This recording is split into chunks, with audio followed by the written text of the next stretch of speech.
നിന്റെ ബലി തയ്യാറായി. ആ ദേവിക്ക് പോലും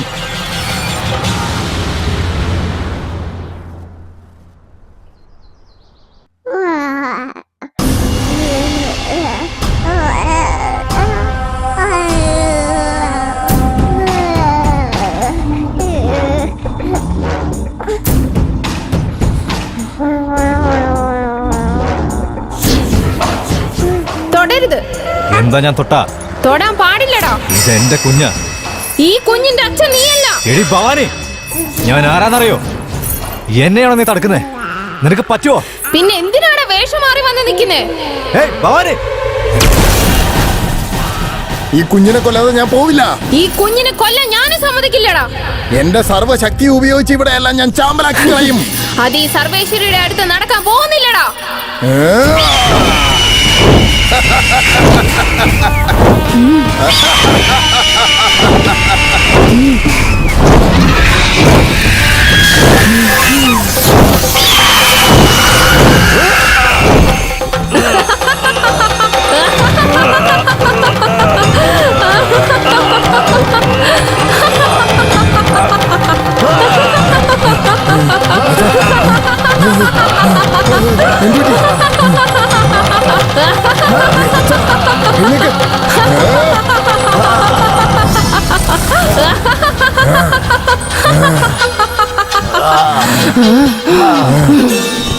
മുണ്ട മുണ്ട വായ നമസി.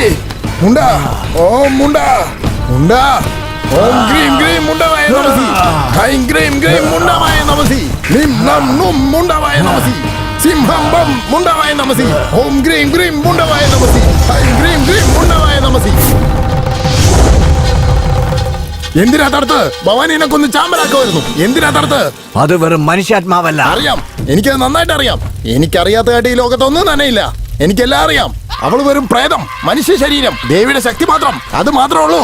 അത് ദേവതയല്ല, ശക്തി. അതും ആദിശക്തി, അഞ്ചിലാദിശക്തി. നിന്റെ മന്ത്രമായ ഒന്നും കൊണ്ട് അവളെ ഒന്നും ചെയ്യാൻ കഴിയില്ല. എന്താ പറഞ്ഞേ? എന്റെ ശക്തിയെക്കാളും അവളുടെ ശക്തി വലുതാണെന്നോ? എന്നാ കാണണമല്ലോ. പറ്റില്ല, അവളെ പെട്ടെന്ന് ഇല്ലാതാക്കാൻ പറ്റില്ല.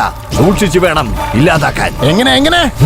അവൾ അഞ്ചിലാദിശക്തിയാണെങ്കിലും എടുത്ത അവതാരം മനുഷ്യരൂപമാണ്. ഇത് മാത്രം മതി അവളെ ബന്ധനസ്ഥയാക്കാൻ. ശരിക്കും മര്യാദക്ക് പറയേ. ഭവാനി ആത്മാവിനെതിരായിട്ടുള്ള വേറെ ഏതെങ്കിലും ഒരു പ്രേതാത്മാവിനെ കൊണ്ടുവന്നാൽ അവളെ ബന്ധനസ്ഥയാക്കാം. അതിനുശേഷം അവൾ ശക്തിയില്ലാത്ത രൂപമായി നിന്റെ കാൽക്കൽ വീഴും. നിന്റെ ശക്തിയെ തോൽപ്പിക്കാൻ 1000 ജന്മമെടുത്താലും കഴിയില്ല.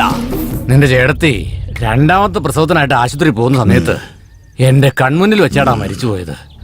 ആ സമയത്ത് എനിക്ക് ജീവിതം തന്നെ വെറുത്തുപോയിരുന്നു. ഓ, രണ്ടാമത്തെ കുട്ടി മരിച്ചുപോയോ? ആ, കണ്ടുപിടിച്ചു. എന്റെ ചേട്ടൻ അദ്ദേഹത്തിന്റെ ഭാര്യ മരിച്ച ശേഷം കർമ്മങ്ങൾ ചെയ്ത് ആത്മശാന്തി കൊടുത്തിട്ടുണ്ടാവും. എന്നാൽ ഗർഭത്തിലുണ്ടായിരുന്ന കുട്ടിക്ക് ഒരു കർമ്മവും ചെയ്തിട്ടുണ്ടാകില്ല. അത് മറന്നും പോയിട്ടുണ്ടാകും. ഇത് ഈ ലോകത്ത് എല്ലാരും ചെയ്യുന്നത് തെറ്റല്ലേ? ആ തെറ്റ് നമ്മൾ ഉപകാരപ്പെടുത്തണം. ഭവാനിയുടെ അമ്മയുടെ വയറ്റിലുണ്ടായിരുന്ന 9 മാസമായ കുട്ടി പ്രേതാത്മാവായി മാറി ഇന്നും ഗതി കിട്ടാതെ അലയുകയായിരിക്കും. അതിനെ ഉണർത്തി വിട്ടെന്നാൽ ഭവാനിയുടെ ശക്തിയെ നമുക്ക് ഇല്ലാതെയാക്കാം. അതിനുശേഷം ഭവാനിക്ക് ഓരോ ദിവസവും ഓരോ നിമിഷവും കഷ്ടകാലം തന്നെയായിരിക്കും. അടിമ അടിമ എന്റെ അടിമ.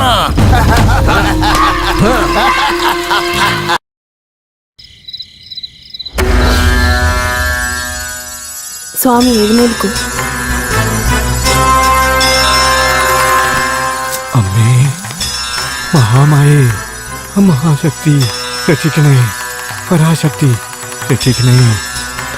ആ ദുഷ്ട അസുരന്മാരെ നശിപ്പിക്കാനും ഈ ഭൂമിയെ രക്ഷിക്കാനും എന്നെ വിശ്വസിച്ച് ജീവിക്കുന്ന ഈ നാട്ടിലെ ജനങ്ങളെയും ഗ്രാമത്തിനെയും രക്ഷിക്കാൻ വേണ്ടി നിന്നെ കൊണ്ട് എനിക്കൊരു സഹായം ആവശ്യമുണ്ട്.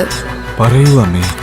കാറ്റ് വീശാതെ, ആരും കാണാതെ, വെയില് കൊള്ളാതെ, ദുഷ്ടജനങ്ങൾ അറിയാതെ സൂര്യന്റെ കണ്ണ് വെട്ടിച്ച് ചുറ്റും വിളക്കുകൾ കൊളുത്തി ബ്രഹ്മമുഹൂർത്തത്തിൽ മുങ്ങിക്കുളിച്ച് മനസ്സ് ശുദ്ധമാക്കി ദേവിയുടെ മുന്നിൽ വച്ച് മനസ്സിൽ കളങ്കമില്ലാതെ നവധാന്യങ്ങളാൽ അർപ്പിച്ച് നവഗ്രഹങ്ങളുടെ അനുഗ്രഹത്തോടെ 8 ദിവസങ്ങളിലും മുടങ്ങാതെ ശുദ്ധിയോടെ പൂജ ചെയ്ത് 8ാമത്തെ ദിവസം സൂര്യൻ ഉദിക്കുമ്പോൾ തന്നെ അമ്മയുടെ പൊങ്കൽ നിവേദ്യവും വിരിയാത്ത കോഴിമുട്ടയും പച്ച വാഴയിലയിൽ വെച്ച് യമനെ വിളിച്ച് പ്രാർത്ഥിച്ചു കഴിഞ്ഞാൽ ആ കംസനെ നശിപ്പിക്കാൻ കാളിയായിട്ടും മായാമന്ത്രങ്ങൾ ആവാഹിച്ച ദേവിയായിട്ടും എല്ലാ ശക്തിയും ഉൾക്കൊണ്ട മഹാകാളിയായിട്ടും രാക്ഷസന്മാരെ കൊല്ലുന്ന ഭദ്രകാളിയായിട്ടും ധർമ്മങ്ങളെ രക്ഷിക്കുന്ന ദേവിയായിട്ടും മക്കളെ കാത്തു സൂക്ഷിക്കുന്ന അമ്മയായിട്ടും മുണ്ടനെ സംഹരിക്കാൻ വരുന്ന ആദി പരാശക്തിയായും ഞാൻ വരും.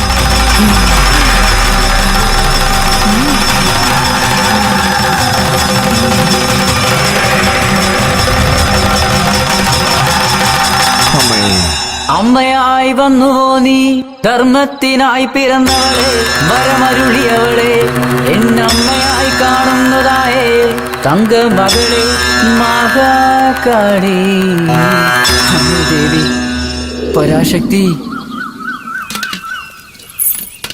നോക്ക്, പാല് തിളച്ചു പോകുന്നു നോക്കി.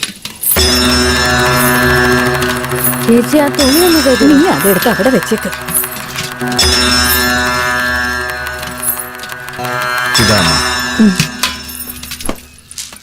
എന്താ സ്വാമി ദേവിക്ക് ചെയ്യേണ്ടത് ഭവാനിക്ക് ചെയ്യുന്നത്? ദേവി ആദിപരാശക്തി ജ്ഞാനരൂപിണി അങ്ങനെ എല്ലാമായി വേഷം മാറി വന്നിരിക്കുകയാണ്.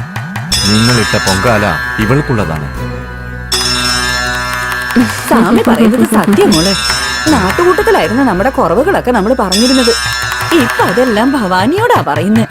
നാട്ടില് മൊത്തം പ്രശ്നങ്ങളാ, സമാധാനം തീരെയില്ല. നിന്നെ കാണുമ്പോ ദേവി നേരിട്ട് വന്ന് നിൽക്കുന്ന പോലെയുണ്ട് ഭവാനി. അമ്മേ, ഇത് കൊടുക്ക്.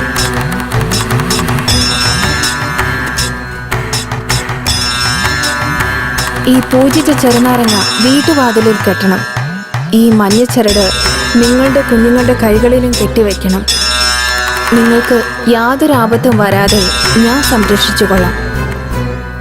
കിഴക്ക് നോക്കിയിരിക്കുന്നില്ലേ, ആ മഹാദേവി നോക്കുന്നു പറഞ്ഞതാ. അമ്മേ, ദേവി, ആദിപരാശക്തി.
കുത്തിയെത്താണ് അവരുള്ളത്.